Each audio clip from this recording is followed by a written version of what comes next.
Hi there, welcome to 42 Pursuit. I've recently been moving into this new shop and quickly have realized that the lighting in here is abysmal.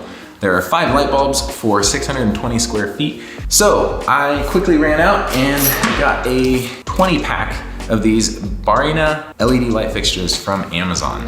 Now I noticed when you're looking for fixtures, there seems to be about 4 different characteristics to pay attention to. The first one is brightness, usually measured in lumens. These ones are 5,000 lumens each. Number 2 is power consumption, measured in watts.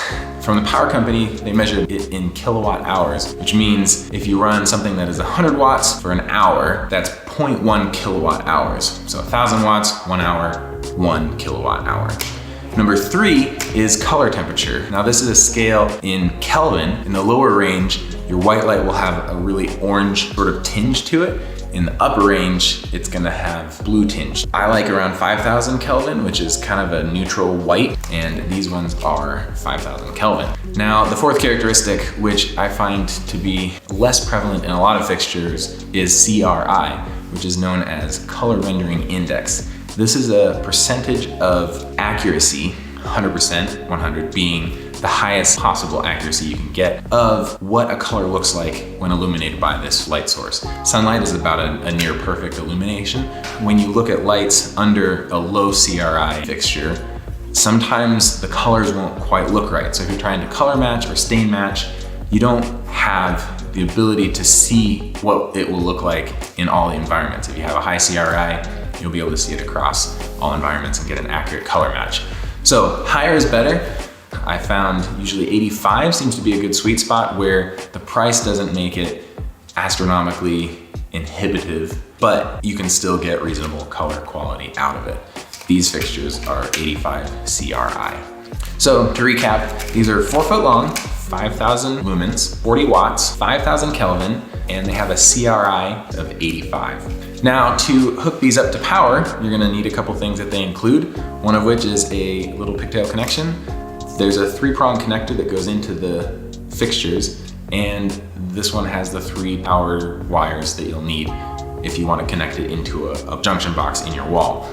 Now, if you want to plug it directly into a wall outlet, they also come with a few of these 3-prong to 3-hole connectors with an inline switch. So you can plug it into the wall, plug it into the start of your fixture line, and then use the switch to toggle it on or off. Now you can connect multiple of these end to end, and there's 2 ways of doing that. The first one is a 4-foot 3-pin to 3-pin jumper wire that they include. The other option is if you don't want a gap between your fixtures and you want to butt them up end to end, they have a small 3-pin connector that plugs into both without any gap between them. Now, since I don't want to add in switched receptacles into the ceiling, I'm gonna use the existing light bulb fixtures that are there. I got a few of these light bulb to receptacle converters, and because the lights run off of a 3-prong connector and these light bulb to receptacle converters are only 2-prong, I also picked up these alternate grounding adapters, which take 2-prong and convert it to 3-prong with an additional ground plug. Talk to your local electricians and they'll tell you how to make sure you have a properly grounded system.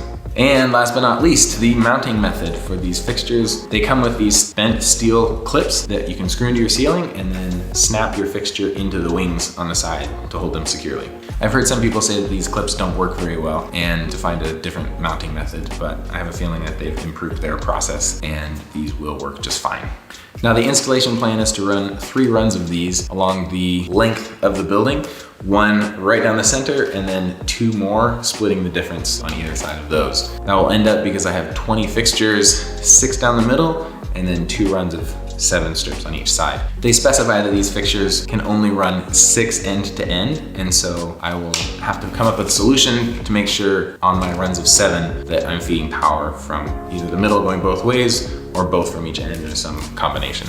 To make installation a little bit easier and to make sure I get nice straight lines, I'm gonna be using some string, measure the center point end to end, tie the string off, and then use this handy dandy stud finder. I would very much recommend one of these that has multiple lights so you can see where the stud is going to be. Anyway, use this, find the stud under that line, and put a clip on each crosswise stud. Oh, real quick before I forget, I'm gonna take a video around the space to show you the before, how bright everything is with just the 4 five light bulbs. I will say though, there are 3 windows and they are contributing a lot of light right now. So once we get all the fixtures put up, it's likely gonna be dark.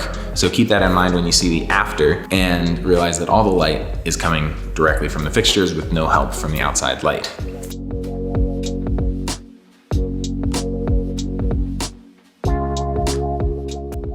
Also, how did I forget to mention?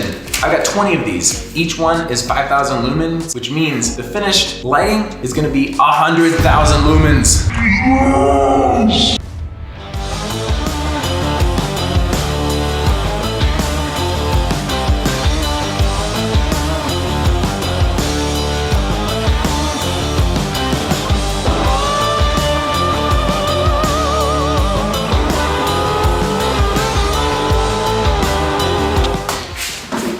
All right, got them all up. Took about 2 hours and what a difference that makes. Wow, definitely glad I did this. 10 out of 10 would recommend to anybody that wants more light. Installation was great. The clips, they're fine. They are a little bit thin, but if they get bent out, just squeeze them back together. The connectors are great. No bad strips in this bunch.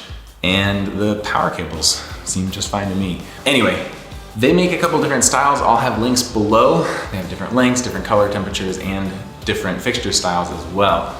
I also wanted to mention a tool that I didn't think I would like as much as I do. It is a laser tape measure. This one's made by Bosch, and I picked it up on Craigslist last week. This made it so much easier to figure out my offsets from the walls. All you gotta do, turn it on, line it up, point your laser on the one wall and move it back until the measurement on the screen is the measurement you want for the back. If you are gonna be doing a lot of long distance measurements that usually take 2 people, this could maybe save you a lot of time. I'll have links for some of the tools I used, including this one, below. Now, I'll give you a quick tour of the space one more time. Now remember, it is the same camera settings as before, so you can see the difference. And as I thought, it is now night outside, so no help from the windows coming in. Check it.